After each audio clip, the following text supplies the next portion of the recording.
For more on Japan's self-defense rights, I'm joined by Michael Czinkota, professor at Georgetown University's McDonough School of Business. Professor, welcome back to the show. What does this mean for the Japanese military, and who do you think this move is aimed at?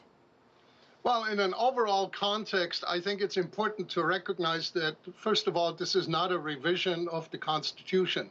The Constitution, which we've provided, and General MacArthur actually provided to Japan, still remains untouched. What it is, it's a reinterpretation. And these reinterpretations have really gone on for decades. It isn't that this is the first of its kind.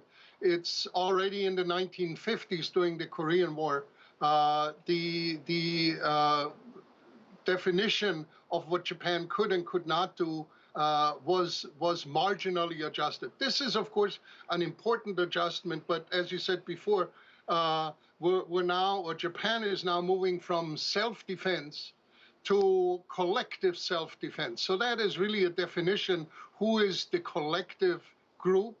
And of course, the expectation is that the U.S. is definitely part of that. And let's face it, the strategic alliances and the strategic power in the world is adjusting, and relationships therefore have to adjust as well. But what about Japan's immediate neighbors? You know, you have South Korea and China very concerned about this. Do you think their concerns are justified?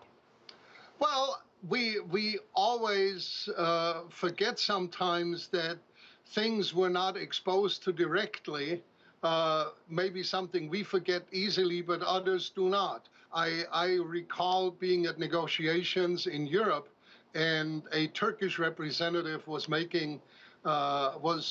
presenting why Turkey should become part of the European Union, and everybody nodded and said, absolutely, over time, we'll think about it.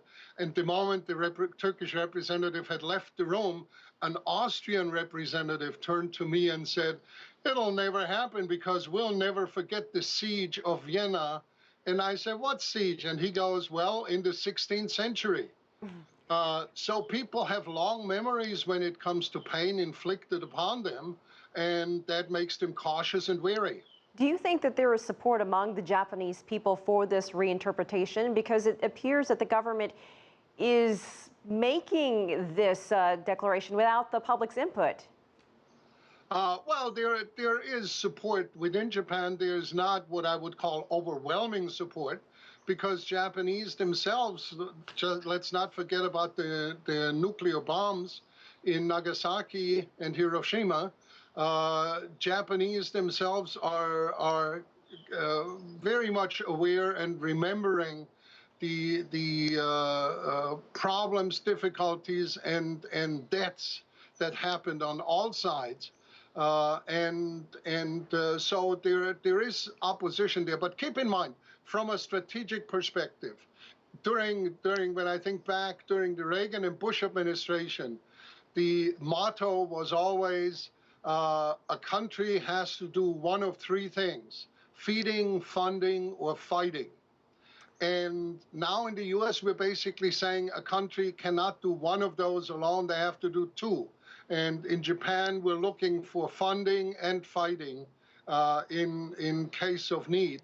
And those are just the new realities. The U.S.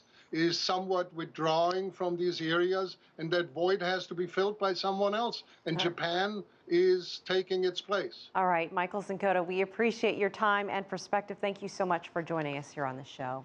You're welcome. It was a pleasure.